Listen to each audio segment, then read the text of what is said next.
Yeah. 1, 2, 3, 4, 5, 6, 7.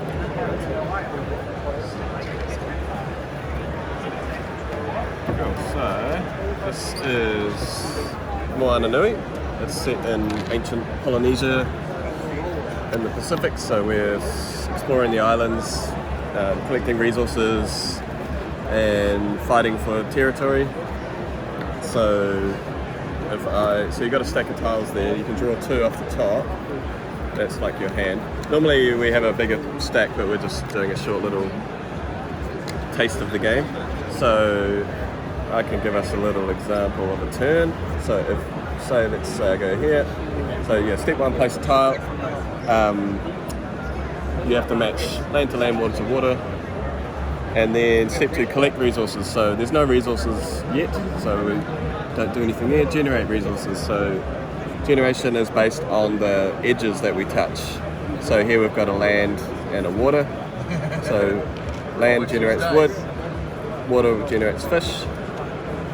So they go on the tile. Let's say if I went here instead, now I've got 2 land edges, so we get a wood, and then for the second land we get a stone. So wood and stone are our land resources, and then fish and shells are our water resources. So if you touch 2 water, you'll get a fish and a shell.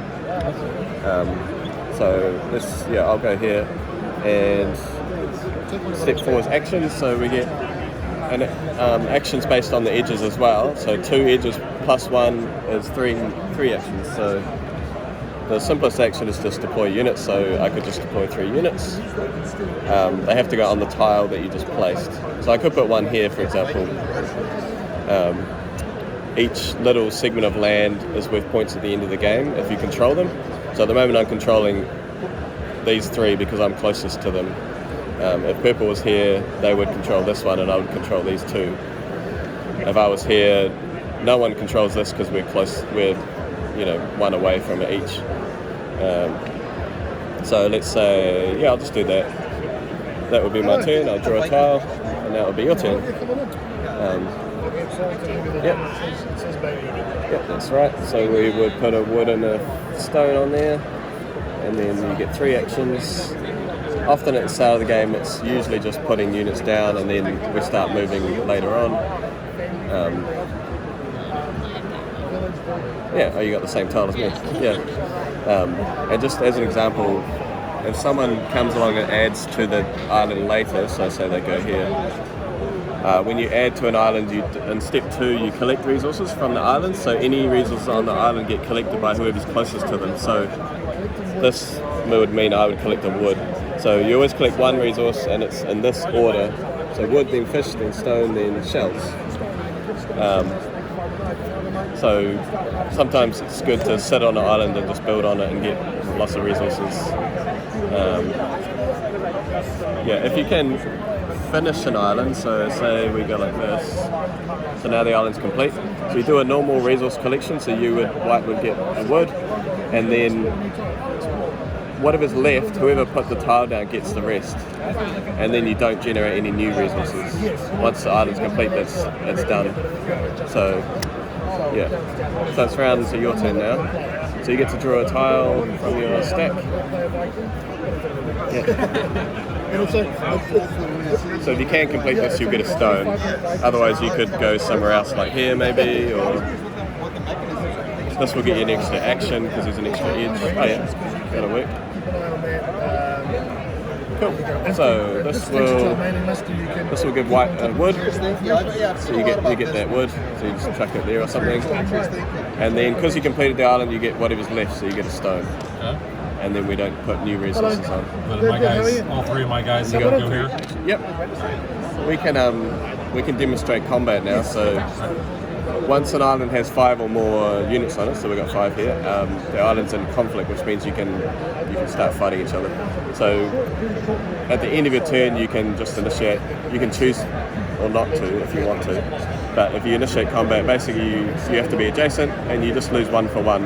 So in this case, it would be 2 and 2, and then red's left by themselves. The advantage of being the defender is your units go here instead. So your units go there, your units go here, and So yeah, this means when it's your turn, you can deploy 2 units for 1 action from here, so they can kind of come back to the fight quicker.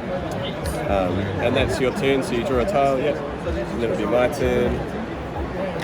Let's try this. So that'll give me a wood. And then I'll generate wood, stone, and a fish. And then I get 4 actions because I touched 3 edges. So let's go.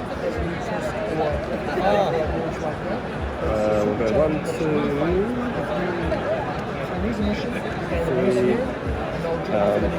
I've got my wood over here. I'll build a building, so buildings work. So you can build 1 building per round, per turn. They don't cost an action, you just have to pay the resources. So huts cost 1, and then 2, 3, 4 for the other buildings. And you can use any resources, they just have to be different. So if you want to build a meeting house, you need 1 of each, basically. That's the big one. So, what are the advantages of the buildings? Yeah, so you've got an extra hut. So you take them off left to right. So I'll build a hut here.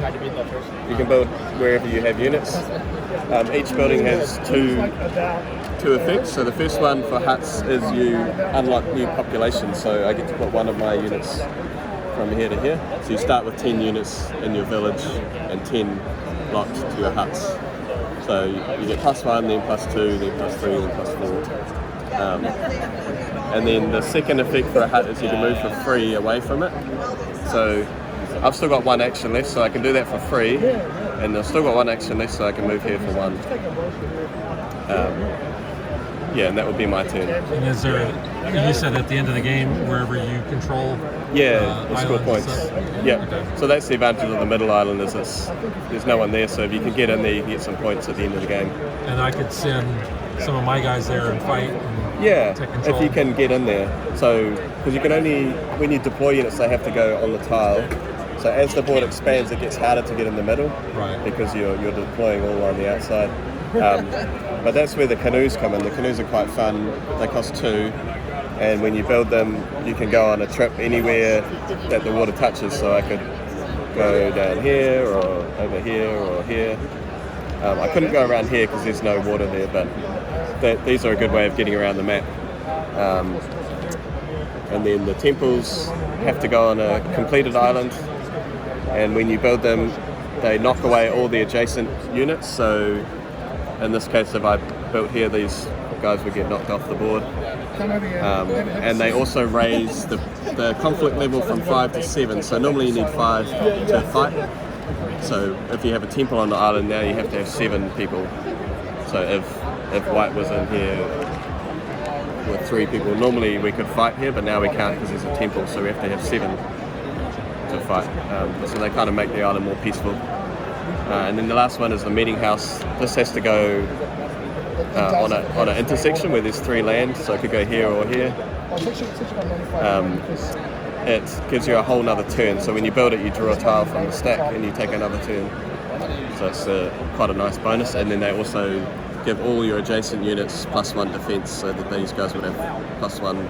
If someone tries to fight them, they would need an extra unit. Sounds right. That's the basics, and then at the end of the game you score points for the land, but you also score for the buildings. So if I had a temple here, these are worth 1, 2, 3, 4 points. But you'll notice all the buildings are brown, so nobody owns them. So if I built this, but then someone came in and knocked me out, now purple would score the building. So it's a bit of a area sort of control game where you're trying to establish control of areas and then defend it.